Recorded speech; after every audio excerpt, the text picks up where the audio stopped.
کرتے ہیں کہ جو ہمارے گرد و نواح میں ہوتا ہے، جو ہمارے ایجوکیشن سسٹم کا حصہ ہے، جو ہم رہتے ہیں، جہاں پہ جو 25 کروڑ عوام ہم بستے ہیں، تو ہمارے اندر کتنی جو کیا کہتے ہیں کہ اونچ نیچ، ہمارے درمیان کتنی ڈسکریمنیشن ہے۔ ایک ڈسکریمنیشن تو بظاہر ہمیں نظر آ رہی ہوتی ہے نا،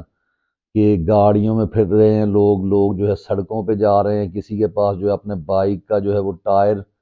صحیح کروانے کے بھی پیسے نہیں ہیں، کوئی ریڑیوں پہ جا رہا ہے۔ تو یہ کون ملک چلا رہا ہے، اس کی آج تک ہمیں سمجھ نہیں آتی کہ ایسا ملک، یہ دنیا کا واحد ملک ہوگا کہ جس میں غربت بھی ہے اور جہاں پہ امارت بھی انتہا کی ہے، جہاں پہ جو ہے غریب کو کھانا کھانے کے لیے مانگنا بھی پڑتا ہے، اور ایسے لوگ بھی ہیں جنہوں نے یہ دھندا چلایا ہوا ہے کہ لوگ جو ہے غریب لوگ ان کو دور دراز شہروں سے لے کر آتے ہیں اور بڑے بڑے پورش علاقوں میں ان کے پوائنٹس مقرر کیے ہوئے ہیں، اور وہاں پر ان کو بٹھاتے ہیں، ان کو ایک گھر مہیا کرتے ہیں، یعنی ہاسٹل ٹائپ مہیا کرتے ہیں، وہاں پہ وہ لوگ رہ رہے ہیں، ان کے پوائنٹس ہیں، ان کو ڈیلی وہاں اتارا جاتا ہے، اور ان کے پیچھے ایک مافیا ہے جو کہ خود جو ہے پراڈو کے اوپر جو ہے بڑی بڑی مہنگی گاڑیوں کے اوپر، جی ایم سی ٹائپ گاڑیوں کے اوپر پھرتا ہے، اور لیکن وہ لوگ جو ہے وہ کیا کر رہے ہیں، اب یہاں تک ہو چکا ہے کہ اگر آپ دیکھا ہو کہ آپ کے گاڑی کے شیشے پر زور زور سے وہ ہاتھ مار رہے ہوتے ہیں کہ ہمیں دیا جائے، ڈیلی بیسس پہ ان کی ٹریننگ ہوتی ہے۔ اس سے ہٹ کے اگر ہم آ جائیں تو ہمارے جو اس سے پہلے، یعنی آپ دیکھیں کہ اشفاق احمد صاحب تھے، اس کے ساتھ ساتھ مستنصر حسین تارڑ صاحب ہیں، اللہ ان کو زندگی دے، تو لیکن آپ ضعیف ہو گئے ہیں، تو وہ بہت زیادہ پارٹیسپیشن ان کی نہیں ہوتی پروگرام میں، ٹی وی وغیرہ پر نہیں آتے۔ طارق عزیز صاحب اللہ کو جنت میں جگہ دے، اشعار پڑھتے تھے تو لگتا تھا کہ واقعی کوئی اقبال کے اگر اشعار پڑھ رہے ہیں یا دوسرے پڑھ رہے ہیں تو کس طرح سے شعر پڑھا جاتا ہے۔ تو یہ تمام چیزیں تبدیل ہوتی جا رہی ہیں، کیوں تبدیل ہو رہی ہیں؟ کبھی آپ نے اس پہ غور کیا؟ تبدیل یہ اس لیے ہو رہی ہیں کہ ہمارے ہاں جو مقتدر حلقے ہیں، یعنی جو کہہ لیں کہ جو حکام بالا، یعنی حکام بالا، آج کل تو ہمارے بچوں کو اردو مجھے خوف ہے کہ، بلکہ خوف کیا، بہت سی جو والدین ہیں جب ان سے بات ہوتی ہے تو وہ کہہ رہے ہوتے ہیں کہ مجھے لگتا ہے میرے بچوں کو اردو اب بھول جائے گی، صرف بولتے ہیں، لکھتے تو ہیں ہی نہیں، وہ رومن اردو ان کو لکھنی آتی اور دوسری نہیں لکھنی آتی۔ تو ہم یہاں پہ یہ کہیں کہ ہم نے اپنی زبان کو بچانا ہے، کہ کوئی بھی قوم اپنی زبان کے بغیر زندہ نہیں رہ سکتی۔ اب اس میں اگر میں یہ کہہ دیتا ہوں، جب یعنی کہ وہ میرا جو بھی وی لاگ ہوتا ہے وہ اس کو پالیٹکس کے ساتھ ملا دیا جاتا ہے۔ مثلا اگر میں اس میں مثال دیتا ہوں کہ ہماری پاکستان آرمی جو ہے، اس کے جو کرتا دھرتا ہیں، جو جرنیل ہیں، اگر وہ جو ہے کام کر رہے ہیں تو ایکچول تو انہیں سیاست میں ہونا ہی نہیں چاہیے۔ اگر میں ان کی بات کر رہا ہوں تو پھر میرا سیاست پولیٹیکل تو نہیں ہونا چاہیے پروگرام، لیکن کیونکہ یہاں کا بچہ بچہ یہ جانتا ہے، یعنی اس چیز سے واقف ہے، آشنا ہے کہ یہاں پر کوئی کام بھی ان حلقوں کے بغیر نہیں ہوتا، یہ ہر چیز میں یعنی اپنی انہوں نے ٹانگ اڑائی ہوئی ہے۔ اصل مقتدر حلقے یہی ہیں، یہاں تک کہ لوگ، یعنی عام آپ کسی شہری سے بات کریں تو اس کو بھی یہ پتا ہے کہ یہاں پہ جو بھی حکومت لائی جاتی ہے، گرائی جاتی ہے، بنائی جاتی ہے، وہ فوج کی اجازت سے ہوتی ہے۔ کیوں؟ کبھی آپ نے یہ تو سارے آپ جانتے ہیں، آپ یہ سوال کیوں نہیں کرتے کہ کیوں ایسا ہوتا ہے؟ یا تو آپ نے شہد کی دودھ کی نہریں بہا دی ہو نا اس ملک میں،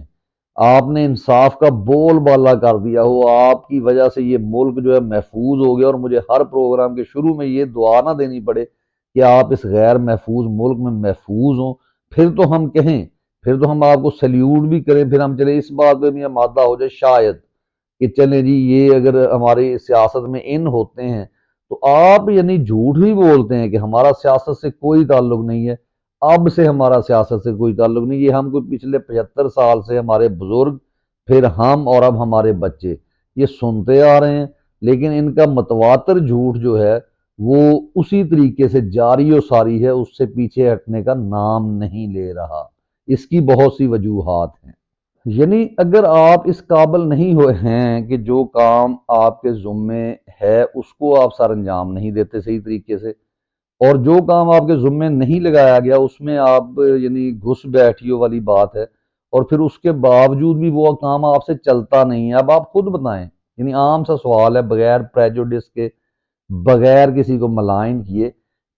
کیا کوئی انٹرمیڈیٹ پاس شخص جس کی تعلیم F A, F S C, I C S وغیرہ ہو، وہ معیشت دان ہو سکتا ہے؟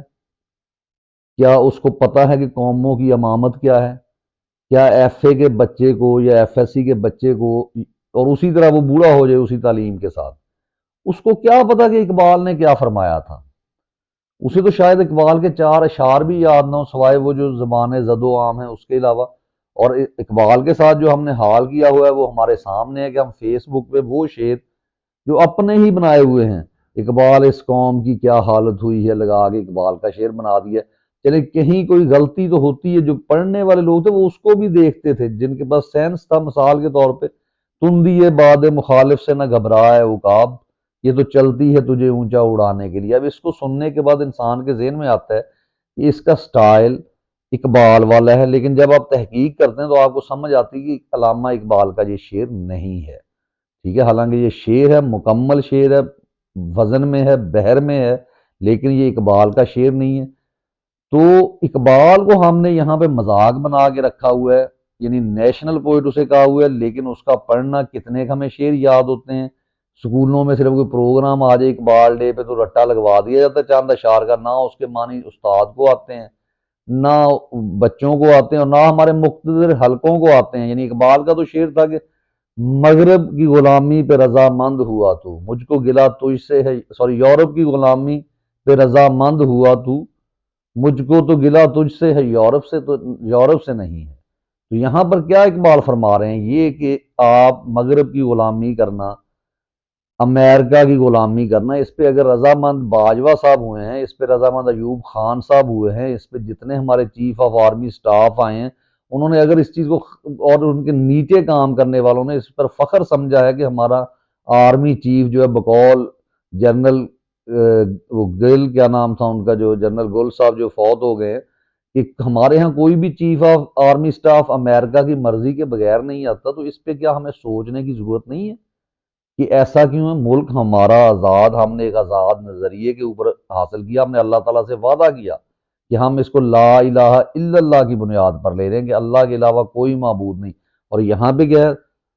ہم نے بت پرستی شروع کر دی ہے، ہم یعنی ہندوؤں کو کہتے ہیں جی وہ بت پرست ہیں۔ ہم نے آج تک مذہبی منافرت ختم نہیں کروائی، لوگوں کو بٹھا کر حکومت نے یہ فیصلہ نہیں کروایا